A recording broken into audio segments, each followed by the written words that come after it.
Today is the day, so I've just... I live in my car, so let's talk about my nightly charging setup. I live in my car and I made a video about my charging station. Someone asked me how I went from sleeping in my car and homeless. So I've been doing So I work in the operating room. Homeownership is hopeless for Gen Z, explained in 2 minutes. This first rap.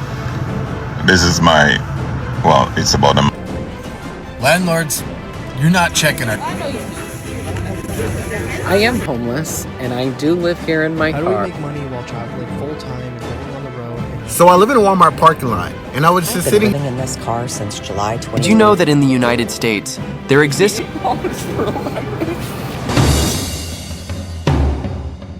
Imagine finishing a full day at work, driving to Walmart, and realizing the parking lot is where you'll sleep tonight. For thousands of Americans, this isn't a temporary inconvenience, it's everyday life.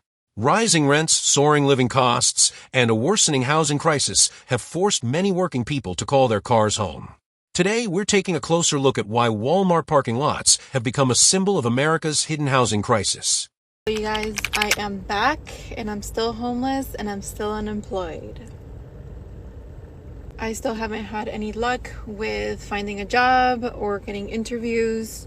So we have to resort to plan B, which is DoorDashing, which I absolutely did not want to do because if you ask me, I feel like DoorDash is not worth it. It's just a lot of wear and tear to your car. You waste a lot of gas. And you don't really make a profit because all the money that you made for that day, it's going to go towards gas. And gas is very expensive right now. But I don't know. Let's just see how much I make. Maybe I will have a good day with DoorDash. Also, a little fun fact. Earlier this year when I still had my apartment and I was working as a receptionist, I was doing DoorDash basically full time. I would DoorDash in the morning time before I go to work. Then I would go to work, and then after work, I would DoorDash again at night. And let me tell you, it was absolute pure hell. I have a lot of PTSD from DoorDashing. It doesn't always go smoothly when you DoorDash, but there's no other option for me right now.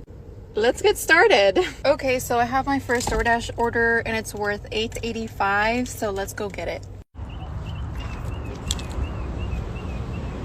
Hello, I have a DoorDash and I got the goods. Okay, so I have another DoorDash order and this one is worth $10.81. So I got the goods for Chipotle. That actually sounds really good right now.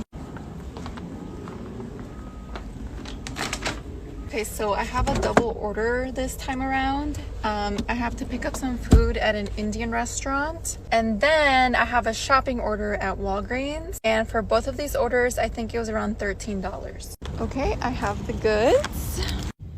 Okay, I just arrived at the Walgreens, so let's do some shopping. It's only 2 items, so it shouldn't be too bad. Okay, so they need a Diet Coke, 2 liters.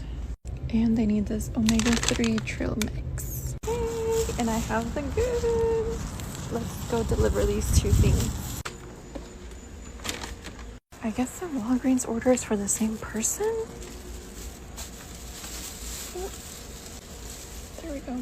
Okay, so I just accepted my last order for today, and it's for 2 orders. This order is worth $18. I think I'm gonna call it quits here. And it's for 12 miles as well, so I feel like I should be done after this one.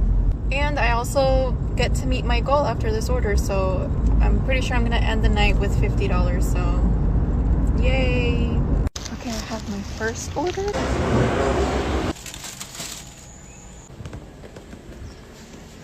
Okay.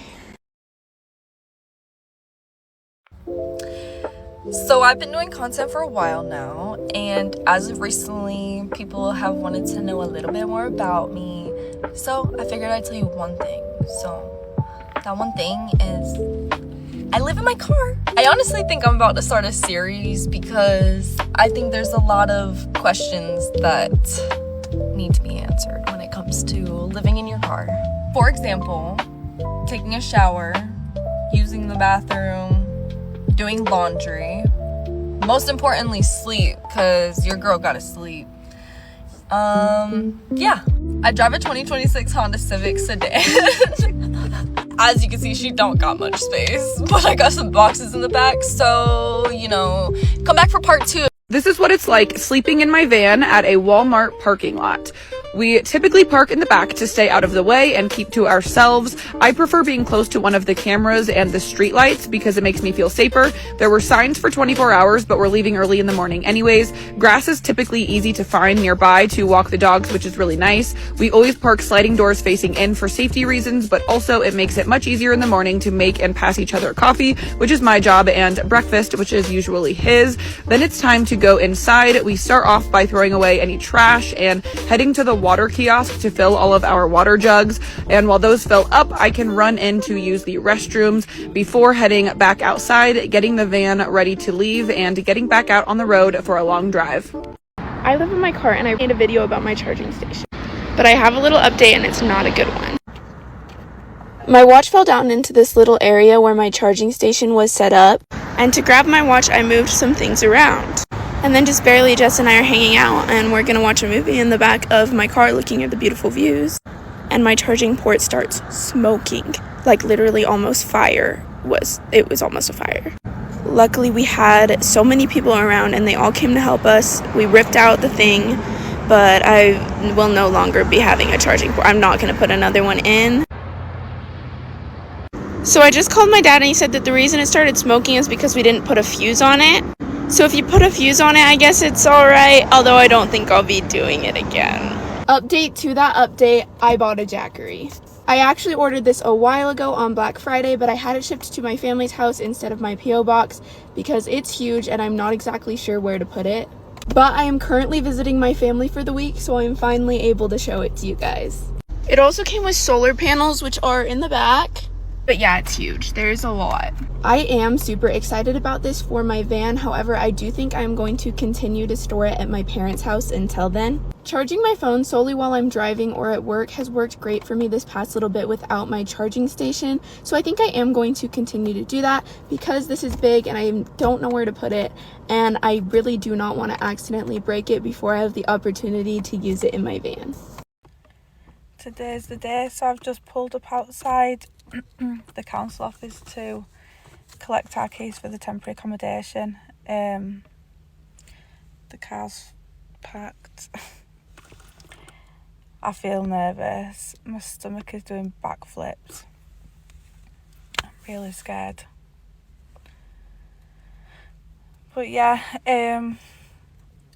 you don't find out about your temporary accommodation until the day that you actually have to leave your property, so that's why I've not found out any sooner, so I'll find out today. Oh, the traffic warden, I need to pay for a ticket. Oh, bless him, he just came to see if I was okay. We are not okay, but I got told to come half an hour early, so they open at 10. I've got here at just after 9:30. I didn't sleep much last night. I couldn't switch off. My head was all over the place. I don't really know how I feel. I do feel emotional and obviously scared and anxious, but I also feel numb. I don't think it's actually sunk in what's actually going on. I think I'll feel different when I know where we're going to be placed. But yeah, I'm going to leave that here and come back when I've been in. So it's been a minute since I've come back to finish this video, just because everything's been all over the place.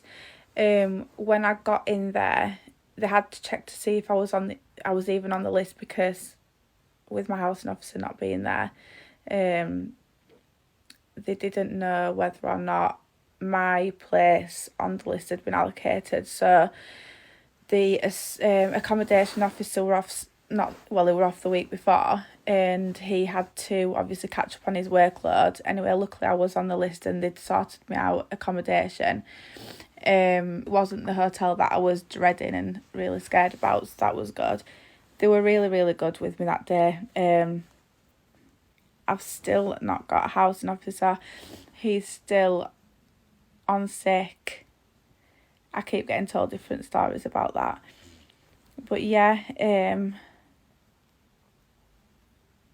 yeah, I can't really complain with what they've done in regards to the emergency accommodation. So I'm still waiting for my banding to go up. I'm currently in band C, so I'm still bidding on properties and also actively still looking for private. But yeah, the kids are absolutely fine. They just think they're on an adventure, which is reassuring because I was really worried about how it was going to affect them. We're now a good half an hour away from where we lived, so yeah, that was a concern of mine, but they are absolutely fine.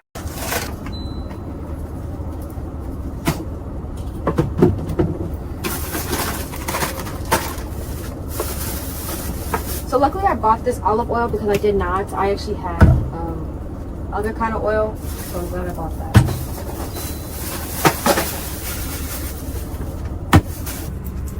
Check it out. Okay.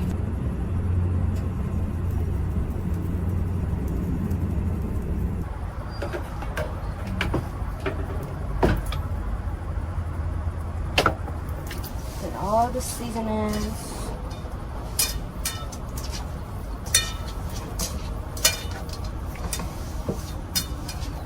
It's gonna taste so good.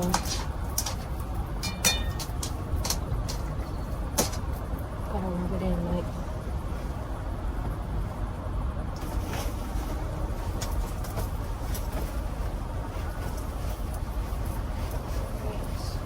You definitely would have learned when somebody's here. Alright, now let's put the chicken on. Turn it up a little bit, up, too high. And cook. I'll put all my seasonings away, clean up as I go. That way it's easier for me. I can actually either use it or throw it away if I don't need it. Just want to clean this off a little bit. Ugh, looks good. Woo!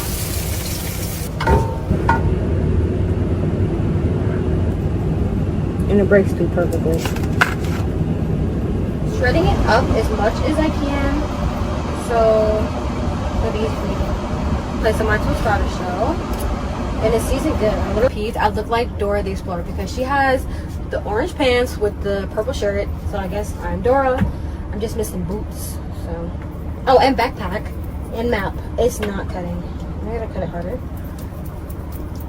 There we go. Had to use my girl forces. Someone asked me how I went from sleeping in my car and homeless to here. So let me tell you. A few years ago, my boyfriend was murdered right in front of me. My home was broken into a few hours later and I was physically assaulted. I lost everything. I wasn't able to work. I had to give up our brand new home that we had just moved into. I didn't have a place to live.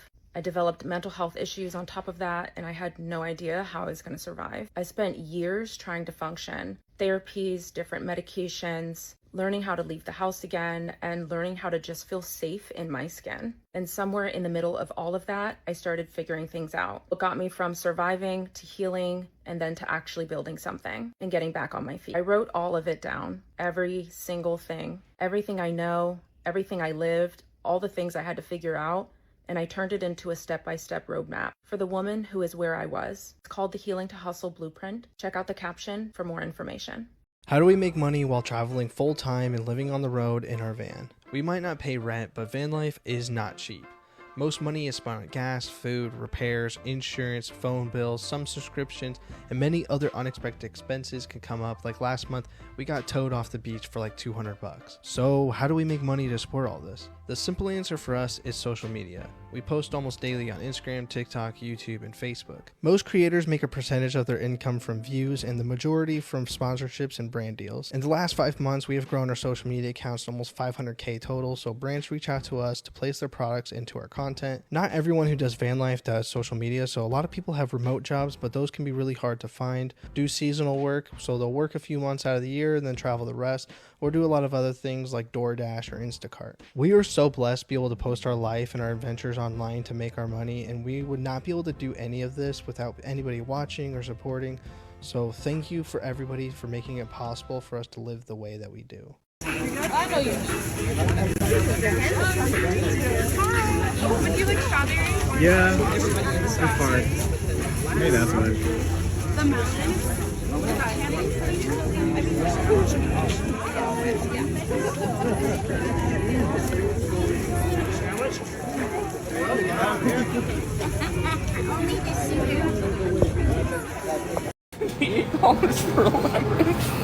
This is too much. It's too much. This is fucking insane. $7 for 10 slices of cheese? I need to get the fuck out of the US. Everyone's been talking about their sphere ice and how outrageously priced it is. This economy is so bad. $33 for toilet paper? We can't even afford to shit. Oh my god, everything's so expensive now. $10.89 for nothing. $13.99 for a goddamn watermelon.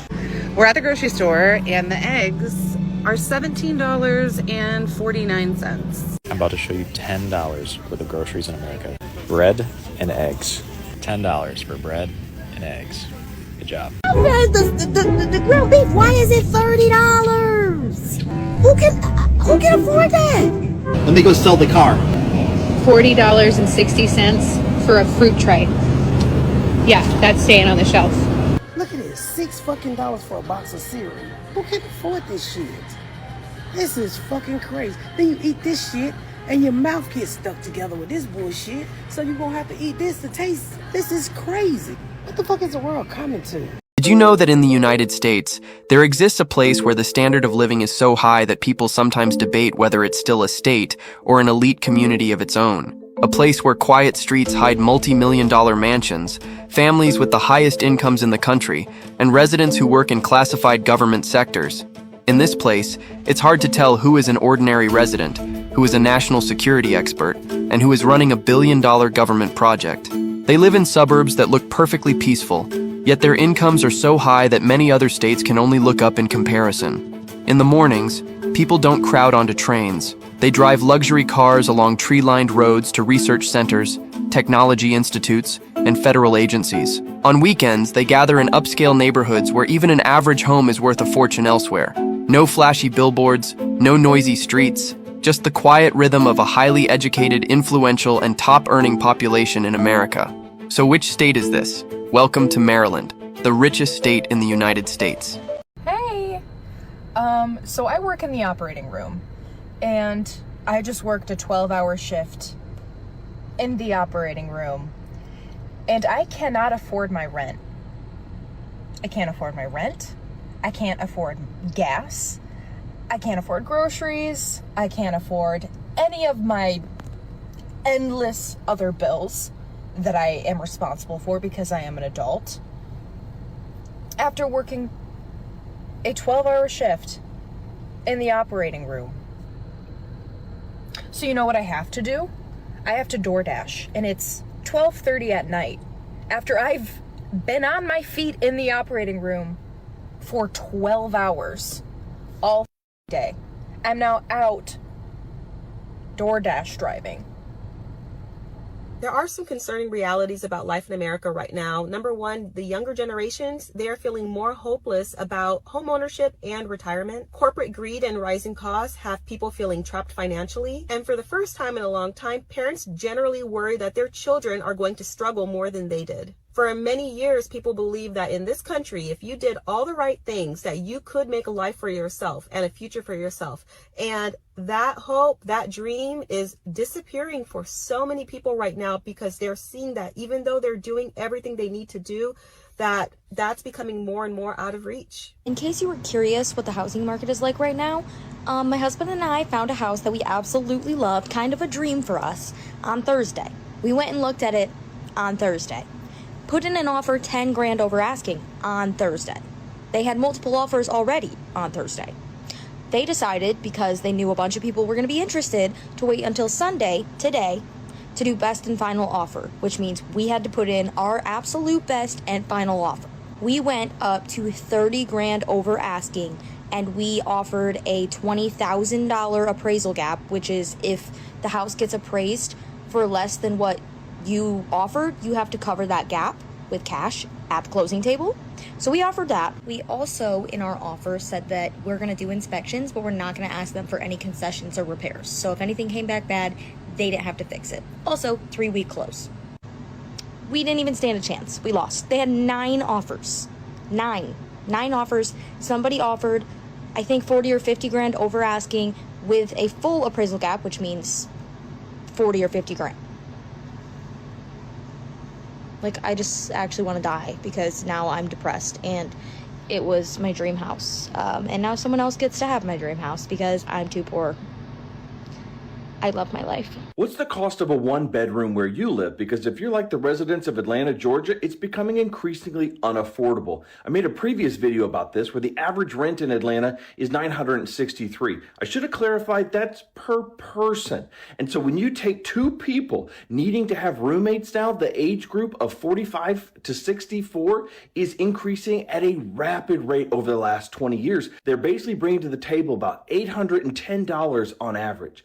That buys them a 1-bedroom apartment for $1,600 for 2 people. So if you're like the people of Atlanta, it is becoming absolutely unaffordable, unobtainable to even rent, let alone dreaming about buying a house. I need to know the secret. Where y'all getting your money from? Because there's no way. There's no way that everybody's out here struggling, yet everybody has money. Okay, I'm seeing stuff, people out here flaunting what they got, summertime goals, going on vacations, all that. Where y'all getting this bread from? And don't tell me it's a credit card, because I don't believe that.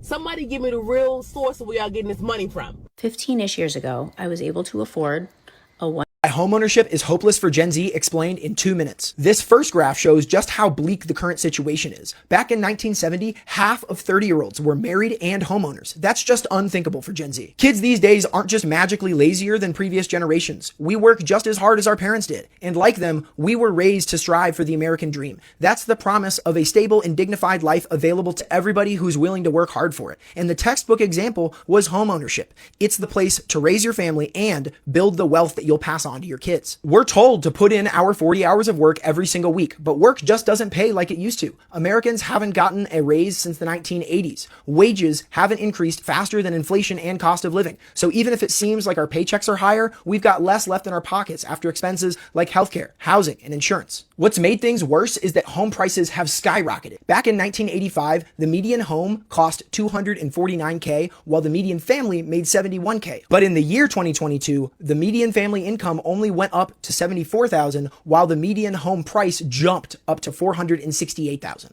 Now, how this happened is a bit complicated, and there's a lot of causes. There's NIMBYs, or people who own their homes already and want the value to go up, so they restrict the construction of new housing so that their home price is inflated. Zoning regulations make it literally illegal in large parts of the country to build anything new except for strip malls, parking lots, single-family homes, and luxury apartments. Wall Street firms have been outbidding families for homes and turning those into rentals. Also, interest rates on mortgages are at a 20-year high, making buying a home super, super expensive. Economics and politics can be confusing and exhausting, but they'll dominate your life whether you're paying attention or not. I'm breaking down the big topics to make them more accessible and to expose all of the ways that corporate America is farming you. Follow along to stay informed. This is it's about a month and a half, 2 months now since I live in my car. Okay. I'm a lot of people living in kind of homeless. I have a job, a good job. I love my job. I love the people I work with.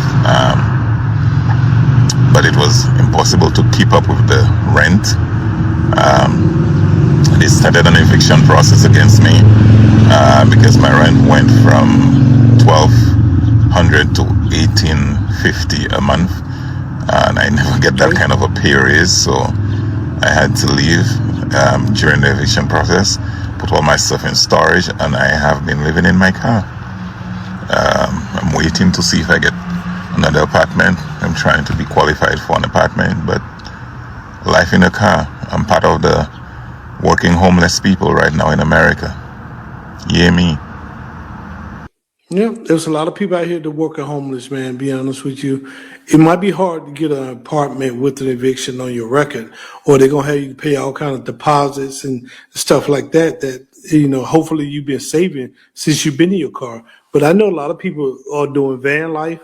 A lot of people living at truck stops and all kind of stuff, man. I even seen one video where especially living in a storage unit. They got to be uncomfortable, but at the same time, people are having to do what they're having to do. Yes, things are going through the roof except the pay. So that is sad that this gentleman got to live in his car, but he ain't the first. I'm sure he won't be the last. I just tell anybody out there that's having to live in their car or do van life, be safe out there, man, because we got a lot of empty vessels out there that are being demon possessed. I'm being honest with you, because people say they're doing stuff and can't even remember what they did. So it is what it is.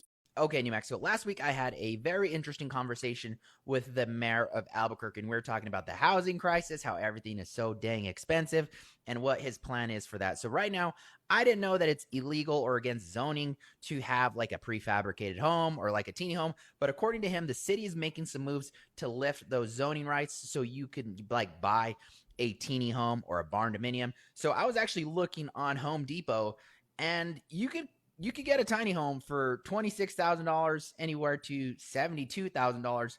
And then if you go into barn dominiums, there's like a barn house that you can live in. These are kind of sick, anywhere from $80,000. There's a cheaper one. There's a $77,000 one. But the cool part about these is these are like prefabricated built. And then there's these things called boxable tiny homes. The city actually has purchased a few of these for like the homeless.